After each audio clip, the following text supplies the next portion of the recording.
Hospitals across China are once again under immense pressure, this time not from a virus, but from an unusual health crisis known as Thunderstorm Asthma. On September 11, 2025, reports emerged that medical facilities in Ningxia and Inner Mongolia had become overcrowded, following similar scenes days earlier in Taiyan, Shanxi province. In some tragic cases, young patients in their 30s did not survive. Videos quickly spread on Chinese social media showing long lines in emergency rooms and crowded waiting areas. Patients described the same symptoms: tightness in the chest, difficulty breathing, and relentless coughing that left many with no choice but to seek urgent care. One man wrote online that he had struggled to breathe through the night, at first blaming it on overeating, until he realized his friends and neighbors were all talking about the same sudden illness: thunderstorm asthma. Others confirmed the severity. In one clinic, a woman in her 30s reportedly lost her life after suffering a sudden attack. Witnesses compared the hospital chaos to the early days of the pandemic, with hallways packed and families desperate for help. Local news outlets echoed the crisis. According to Ningxia Daily, by September 12, the People's Hospital of Ningxia had already treated more than 1,000 patients suffering from respiratory distress. Health experts advised residents to wear N95 masks when going outdoors, warning that the illness could spread quickly under the right weather conditions. The phenomenon did not stop in Ningxia. In Inner Mongolia, residents posted similar accounts. One video described how an ordinary thunderstorm had left dozens of people gasping for air, from schoolchildren to factory workers, even the owner of a small shop near a school. "If I hadn't seen it with my own eyes," the witness said, "I would never have believed it." The sudden surge of cases, the strain on hospitals, and the shocking reports of young patients dying have raised alarm across China. Once again, the sight of overflowing emergency rooms has left many uneasy, drawing comparisons to past health emergencies and fueling questions about whether the country's medical system can cope with yet another unpredictable crisis. China's economy continues to falter, and the wave of consumption downgrade is now sweeping through sectors once thought immune. Even the funeral industry, long seen as a business that never loses demand, has entered a deep winter. Fu-Shu-Yuan, the country's leading cemetery operator, has shocked the market with its first ever loss since listing on the Hong Kong Stock Exchange in 2013. According to its mid-2025 financial results, the company's revenue in the first half of the year fell to just 611 million yuan, a plunge of 44.5% compared with the same period last year.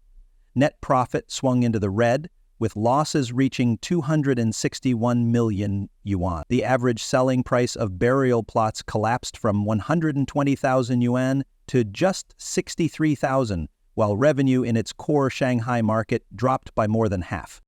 Founded in 1994, Fu-Shu-Yuan was once a symbol of high minimum success. From 2010 to 2023, its revenue soared from 350 million to 2.6 billion yuan, with annual profits peaking near 800 million. In 2023, the company's Songhe Park in Shanghai sold a 3-person plot for 457,800 yuan, equivalent to 760,000 yuan per square meter, far above the price of luxury apartments, earning the nickname Sky High Grave.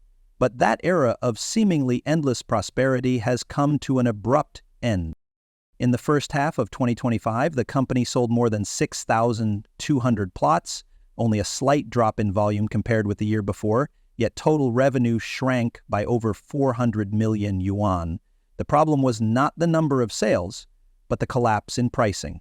In its financial statement, Fu-Shu-Yuan admitted it had been forced to cut prices to adapt to weaker consumer demand and tougher competition across different regions.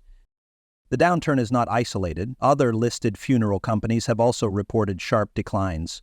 Wanpengyan's revenue fell by 54% in the first half of 2025, swinging to a loss of nearly 9.4 million yuan. Ningxia reported revenue down 16.9% and profit down 11.7%. What was once considered a recession-proof industry is now showing clear cracks. On the ground, sales staff say they feel the shift in attitude every day. One Fu-Shu-Yuan employee explained that when he recommends higher-end plots, the most common response he hears is, "Money is hard to earn these days. As long as the funeral can be done properly, We don't need anything fancy. In Chongqing, the marketing director of Ling'an Cemetery noted that more families are delaying purchases altogether, opting instead for wall burials, where urns are stored in small niches. A niche can cost as little as 3,000 yuan, with annual storage fees under 300. As he put it bluntly, young people today don't even want to get married. Why would they buy a grave? They'd rather spend their money traveling the world than becoming slaves to burial plots for the dead. From luxury apartments to sky-high graveyards, the collapse of prices in both housing and funeral property tells the same story.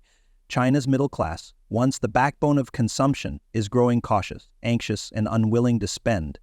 The downturn has reached from life into death, leaving no sector untouched. iPhone 17 frenzy in China, a mirror of consumer contradictions. On the evening of September 12, 2025, chaos erupted across China's digital landscape. The Apple online store crashed within minutes of opening pre-orders for the iPhone 17 series. Major e-commerce platforms like JD.coms and Tmall reported that within the first minute of sales, all models were gone. By the second minute, the flagship iPhone 17 Pro Max was sold out nationwide. By the 20th minute, Apple's official site showed shipping delays of 3 to 4 weeks, stretching deliveries into mid-October. Outside, the scenes were just as dramatic. In Shenzhen, long lines of customers snaked endlessly around Apple's retail store. Live streamers walked through crowds, narrating breathlessly. "Look at this. Too many people. The public staff already announced the quota is full, but people are still lining up. We haven't even reached the entrance yet." The camera kept moving forward, showing wall-to-wall bodies. "It feels like all of Shenzhen came to queue," one remarked. This eruption of demand stood in stark contrast to the rhetoric of the past year. Online nationalists had urged Chinese consumers to boycott American brands and buy domestic phones, especially Huawei's new foldables. Social media was filled with denunciations of Apple, complaints about its uninspired designs, and mockery of its supposedly declining innovation. Yet when the iPhone 17 finally launched, millions of Chinese consumers cast their vote with their wallets, not their words. Apple's numbers spoke volumes. JD.com reported that within 1 minute, the iPhone 17 series had surpassed the entire first-day sales of the iPhone 16 from the previous year. Tmall's pre-order volumes tripled compared with the last generation. The frenzy was so intense that Apple's website became inaccessible, leaving countless would-be buyers staring at error screens. By the end of launch night, the iPhone 17 dominated Weibo's trending searches. The hashtag iPhone 17 sold out rocketed to the top, reflecting both excitement and frustration. Many who had scoffed at the phone's ugly design now admitted they had tried and failed to secure one. As one user joked bitterly, "All year we said it was ugly, and now everyone is buying it. We've slapped ourselves in the face." The most sought-after model was the 1TB iPhone 17 Pro Max, priced at 13,999 yuan. Screenshots of confirmed orders flooded WeChat and Weibo. A loan officer in Fuzhou even noted that several of his own clients, people he knew were struggling to repay debts, were among those flaunting purchase confirmations. "They don't have much money left after paying their loans," he said, "but somehow they can still afford a new iPhone." The irony was clear. Chinese households may be under financial pressure, but the iPhone remains a priority purchase, even if it means stretching their budgets. The iPhone frenzy has once again exposed the contradictions of China's consumer nationalism. For years, state media and online influencers have promoted domestic alternatives, particularly Huawei. The company, often described as having close ties to the Chinese military, has been lionized as a champion of national pride. Huawei's marketing campaigns proclaim that its technology is far ahead, and loyalists flood social media with calls to boycott Apple. But when launch day arrived, the Apple stores were bursting while Huawei counters sat eerily quiet. One live streamer walked from the packed Apple section of a mall to the Huawei booth nearby. "Look at this contrast," he said. "Apple is overflowing with people, Huawei is deserted. Everyone says support Huawei, but their feet carry them straight to Apple." This paradox fuels heated online arguments. Apple buyers are often labeled traitors or unpatriotic. Some report receiving private messages calling them sellouts or foreign lackeys. In response, many push back, "I work hard to earn my money, why can't I spend it on what I like?" Apple pays taxes in China and hires Chinese workers. Buying Apple is not betraying the country. These debates reveal a deeper reality. Nationalism is powerful in rhetoric but weak at the cash register. For many Chinese consumers, Apple and Tesla remain aspirational symbols of quality and status, regardless of political campaigns. Huawei's attempt to rival Apple with its second-generation trifold phone has fallen flat. Despite launching a week earlier than the iPhone 17, the new Huawei foldable failed to generate buzz. Live streamers ridiculed its software bugs and clunky experience. One complained, "I open WeChat and it crashes. I open Jinri Toutiao, it crashes again. Too many bugs. I paid 8,999 yuan and my heart aches."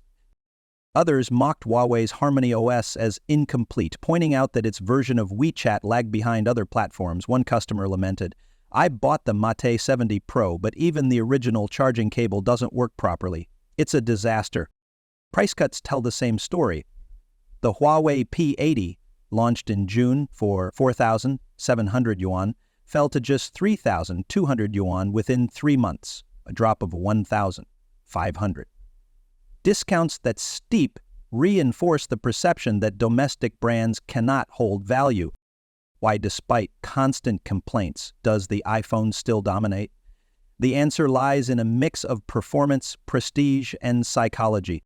This year's iPhone 17 finally added features Chinese consumers had long demanded: a 120 Hz display across all models, faster charging, and improved battery life that lasts up to 8 hours longer.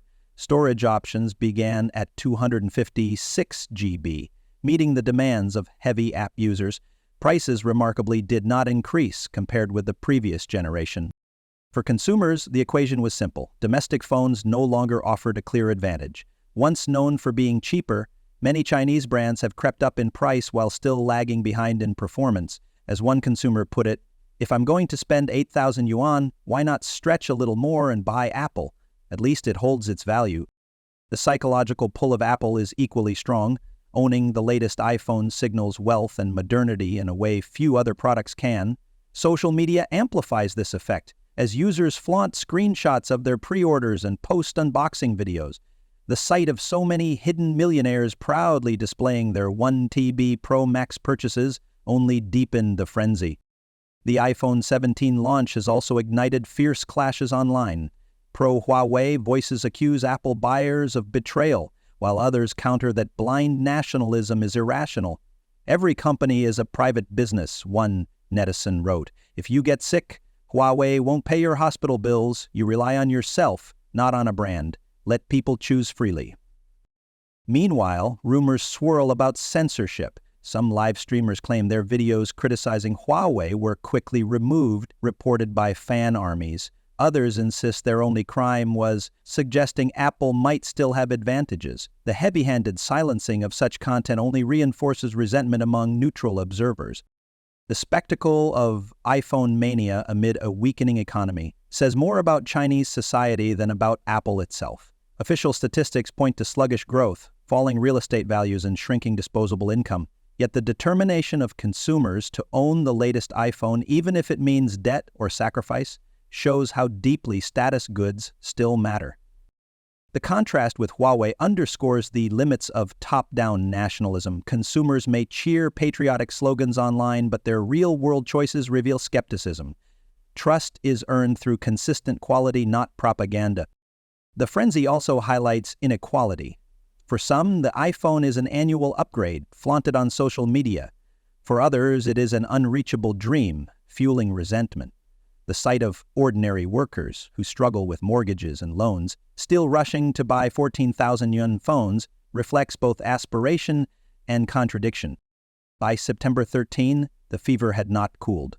Reports described Apple's Suzhou store as exploding with people, even though no new demo units had arrived. Staff repeated that the earliest trial devices would not be available until September 19, but crowds lingered anyway. Meanwhile, Huawei stores remain quiet. Discounts and advertising blitzes failed to move inventory. Some observers noted bitterly, Huawei pays for endless ads, but Apple needs none. Consumers already know where they want to go. The irony deepened as critics accused Apple buyers of being brainwashed by the West, while defenders countered that it was Huawei fans who were brainwashed by nationalism. One repairman summarized it simply, "If one day a Chinese phone beats Apple on performance, we'll say so. Until then, people will keep buying iPhones." The iPhone 17 launch in China has become more than a product release. It is a cultural event, a referendum on consumer trust, and a window into the contradictions of modern China.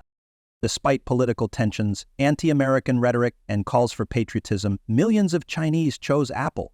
They chose it not because it is perfect, but because it represents reliability, aspiration, and prestige. Huawei may shout far ahead, but in the hearts and wallets of many Chinese consumers, Apple remains the real benchmark. In the end, the long lines outside Apple stores are not just about a phone. They are about identity, desire, and the complicated intersection of politics and consumerism in today's China. The frenzy may fade, but the questions it raises about trust, nationalism, and the true power of choice will linger far longer than the launch day cues.